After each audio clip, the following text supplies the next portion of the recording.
யாக்கோபும் அவரோட சேனையும் தொடர்ந்து வனாந்திரம் வழியா கானான் தேசத்தை நோக்கி பயணம் பண்ணிக்கிட்டு இருக்காங்க. வழியில யோர்தான் நதிக்கரை பக்கத்துல ஓய்வெடுக்க கூடாரம் போட ஆரம்பிக்கிறாங்க.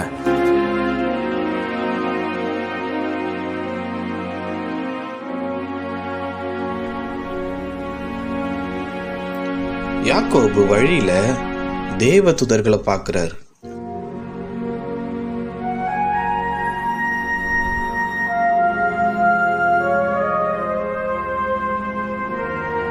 தேவதூதர்கள் நிறைய பேர் இருந்தாங்க. ஒருத்தர் ரெண்டு பேர் இல்லை, அது நிறைய பேர். இதனால அந்த இடத்துக்கு மக்னாயிம் அப்படின்னு பேர் வைக்கிறாரு யாக்கோபு. அப்படின்னா இது தேவனுடைய சேனை அப்படின்னு அர்த்தம்.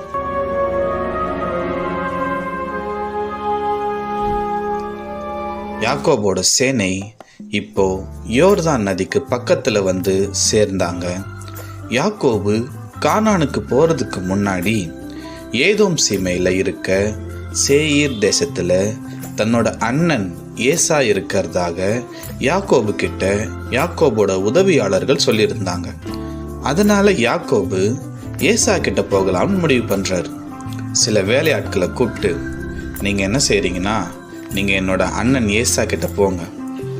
அவர்கிட்ட போய், நான் இத்தனை வருஷமா நம்ம மாமா லாபான் வீட்டில் தான் இருந்தேன். எனக்கு எருதுகளும் கழுதைகளும் ஆடுகளும் மாடுகளும் வேலைக்காரர்களும் வேலைக்காரிகளும் மேய்ப்பர்களும் இருக்காங்க.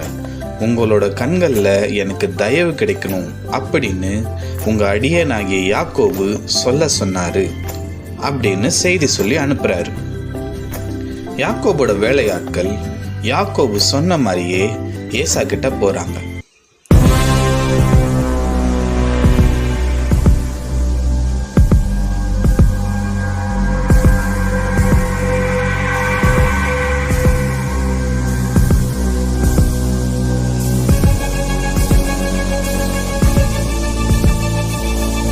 ஏசாவோட உதவியாட்கள் கிட்ட, நாங்க ஏசாவோட சகோதரர் யாக்கோபு கிட்ட இருந்து வரோம், ஏசாவுக்கு செய்தி கொண்டு வந்திருக்கோம் அப்படின்னு சொல்றாங்க.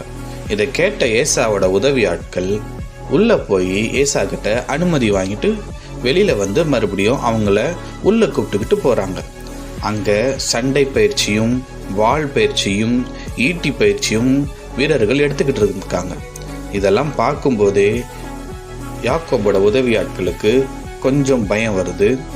அடுத்ததாக ஏசா கிட்ட கூப்பிட்டு போறாங்க. ஏசா பார்க்கறதுக்கே மொரட்டுத்தனமா பயங்கரமா இருக்காரு. அவரை பார்த்ததும் யாக்கோபோட உதவியாட்கள் நடுங்குறாங்க. யாக்கோபோட உதவியாட்கள் ஏசா கிட்ட கொண்டு வந்த செய்தியை சொல்றாங்க. இதை கேட்ட ஏசா எந்த பதிலும் அவங்களுக்கு சொல்லல. ஆனா அவருக்கு ஒரே சந்தோஷம். யாக்கோபு மேல ஏசாவுக்கு கோபம் இருந்தது உண்மைதான். ஆனா 20 வருஷங்கள் கழிச்சு தன்னோட சகோதரனை பார்க்க போறோம் அப்படின்னு ரொம்பவே சந்தோஷப்படுறாரு. ஆனா அந்த சந்தோஷத்தை அவர் வெளியில காட்டிக்கல. யாக்கோபோட வேலையாட்களுக்கு அவரோட பதில் என்னன்னு தெரியாம அமைதியா அங்கிருந்து பயத்தோடவே கிளம்பி வெளியில வந்துடுறாங்க. கொண்டு வந்த செய்தியை சொல்லிட்டாங்க. ஆனா அதுக்கு ஏசாவோட அடுத்த நடவடிக்கை என்னவா இருக்கும்னு யாக்கோபோட வேலையாட்கள் யோசிச்சுக்கிட்டே இருக்காங்க. அன்று இரவு வழியில கூடாரம் போட்டு தங்குறாங்க. அடுத்த நாள் காலையில ஏசாவோட ஆட்கள் கொஞ்சம் பரபரப்பா இருக்காங்க. யாக்கோபோட வேலையாட்கள் இது என்ன ஒரே எல்லாம் பரபரப்பா இருக்காங்க அப்படின்னு விசாரிக்கிறாங்க. அப்போ ஏசாவை ஏமாத்திட்டு போன அவரோட தம்பி இப்போ திரும்ப வந்துட்டு இருக்காரு. அதுக்காக 400 பேர் ஏசா கூட போய் யாக்கோபை சந்திக்க போறாங்க வழியிலன்னு சொல்றாங்க.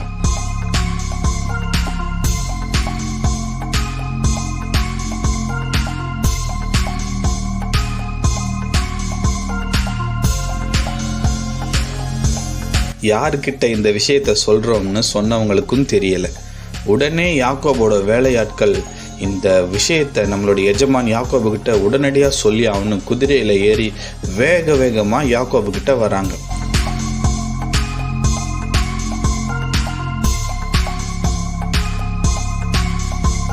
அவங்க வந்து யாக்கோபு கிட்ட நடந்த விஷயத்தை எல்லாம் சொல்றாங்க. இதை கேட்ட யாக்கோபுக்கு ஒரே பயம். காரணம், யாக்கோபு தன்னோட அண்ணனான ஏசாவை ஏமாத்தி முதல் மகனுக்குரிய உரிமையை வெறும் சிவப்பு கூழை குடிக்க கொடுத்து ஏமாத்தி வாங்கிட்டார்.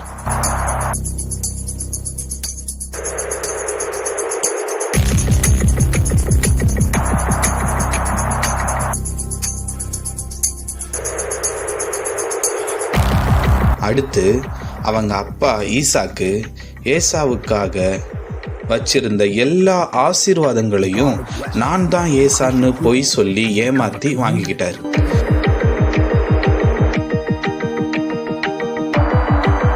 இந்த மாதிரி 2 பெரிய விஷயங்களால ஏமாற்றப்பட்ட ஏசா யாக்கோபை கொலை பண்றதா திட்டம் போட்டிருந்தார்.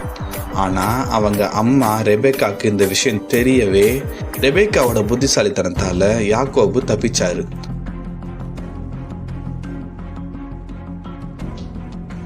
அந்த கோபம் இன்னும் ஏசாவுக்கு இருக்குன்னு யாக்கோபு யோசிச்சாரு. என்ன செய்யலாம்னு ரொம்ப தீவிரமா யோசிக்கும் போது அவருக்கு ஒரு யோசனை வருது. தன்னோட மொத்த சேனைகளையும் அவர் 2ஆக பிரிக்கிறார். உதாரணத்துக்கு அவர்கிட்ட ஒரு 10,000 ஆடுகள் இருக்குது அப்படின்னு எடுத்துக்கிட்டா 10,000 ஆடுகளில் இருக்கிற 5,000 ஆடுகள் ஒரு பக்கமும் மீதி 5,000 ஆடுகள் மறுபக்கமுமா பிரித்து நிறுத்துறாரு. இந்த மாதிரி மொத்த சேனையுமே 2ஆக பிரிக்கிறார். அப்போ தான் ஏசா படையெடுத்து வந்து எல்லாத்தையும் கொல்லணும்னு முயற்சி செஞ்சாலும் பாதி சேனையாச்சும் மீறும் அப்படின்னு ஒரு திட்டம் போடுறாரு யாக்கோபு. எல்லாத்தையும் பிரித்து முடிச்சிட்டு யாக்கோபு மலை மேலே ஏறி கொஞ்சம் தனிமையான இடத்துக்கு போய் வானத்தை நோக்கி பார்த்து ஜெபம் பண்றாரு. என் தகப்பனாகிய ஆபிரகாம் மற்றும் ஈசாக்கின் தேவனே, நான் பதாம் நாராமில் இருந்தப்போ உன்னோட தேசத்துக்கு உன்னோட இனத்தாரிடத்துக்கு போ அப்படின்னு எனக்கு சொன்னீங்களே.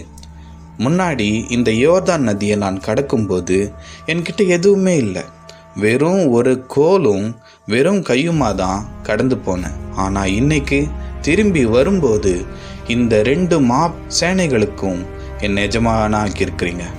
ஆனால் இவை அனைத்துக்கும் நான் கொஞ்சம் கூட பாத்திரனா இல்லை.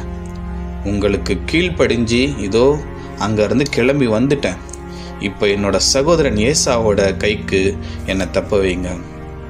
அவன் வந்து என்னை மட்டும் இல்லை, என் கூட இருக்கிற ஆண்கள், பெண்கள், சிறியவர்கள், பெரியவர்கள் யாரையும் விடமாட்டான், எல்லாரையும் கொன்னுடுவான். அவனை நினைச்சாலே எனக்கு பயமா இருக்கு. அவன்கிட்ட இருந்து என்னையும் இந்த ஜனங்கள், இந்த ஆடு மாடுகள் எல்லாவற்றையும் காப்பாத்துங்க அப்படின்னு ஜெபம் பண்றாரு. ஜெபம் பண்ணி முடிச்சதும் யாக்கோபுக்கு ஒரு யோசனை வருது. ஏசா நம்ம மேல பயங்கர கோபத்துல இருப்பான். அவன் கோபம் தணிகிற மாதிரி ஏதாவது பரிசு கொடுத்து பார்ப்போம். ஒருவேளை கோபம் குறைஞ்சி நம்மளை எதுவும் பண்ணாம விடவும் வாய்ப்பு இருக்கு அப்படின்னு யோசிக்கிறாரு. ஜெபம் பண்ணி முடிச்சுட்டு மந்தைங்க கிட்ட வராரு. 200 வெள்ளாடுகளையும் 20 வெள்ளாட்டு கிடாக்களையும் பிரித்து முதல்ல நிறுத்துறாரு. அதுக்கு பின்னாடி 200 செம்மறி ஆடுகளையும் 20 ஆட்டுக்கிடாக்களையும் நிறுத்துறாரு. அதுக்கு பின்னாடி 30 பால் கொடுக்குற ஒட்டகங்களும் அதோட குட்டிகளையும் நிறுத்துறாரு. அதுக்கு பின்னாடி 40 கிடாரிகள் நிறுத்துறாரு. அதுக்கு பின்னாடி 10 காளைகளை நிறுத்துறாரு. அதுக்கு பின்னாடி 20 கோழிகை கழுதைகளையும் 10 கழுதை குட்டிகளையும் நிறுத்துறாரு. இப்படி 550 உயிரினங்களை ஏசாவுக்கு பரிசாக கொடுக்கறதுக்கு வரிசைப்படுத்தி நிற்க வச்சிருக்கிறாரு. ஆடு மாடுகள், ஒட்டகங்கள், கழுதைகள், எருதுகள்னு மொத்த விலங்குகள் எண்ணிக்கை 550. ஒவ்வொரு மந்தைக்கும் தனித்தனியாக மேய்ப்பர்களை நிற்க வைக்கிறாரு. வேலை ஆளை கூப்பிட்டு, நீ இப்போ என்ன செய்கிறன்னா இந்த மந்தையை ஓட்டிக்கிட்டு சீக்கிரமாக போ. வழியில் என் அண்ணன் ஏசா உன்னை பார்த்து விசாரிச்சா இந்த மந்தை ஒரு வெகுமதி. இது என்னோட முதலாளி யாக்கோபு அவரோட அண்ணன் ஏசாவுக்கு கொடுக்கிற வெகுமதி. இதோ உம்மோட அடியனாகிய யாக்கோபு எங்களுக்கு பின்னாடி வருகிறார்னு சொல்லி அனுப்புறாரு. இதே மாதிரி எல்லா மந்தைக்குமே ஒரு வேலையால முன்னாடி போட்டு ஏசா கிட்ட இதே பதில சொல்லும்படி அனுப்புறாரு.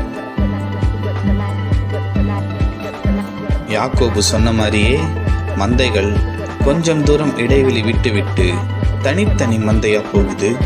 மேய்ப்பர்களும் வேலையாட்களும் கவனமா யாக்கோபு சொன்ன மாதிரியே போய்கிட்டு இருக்காங்க.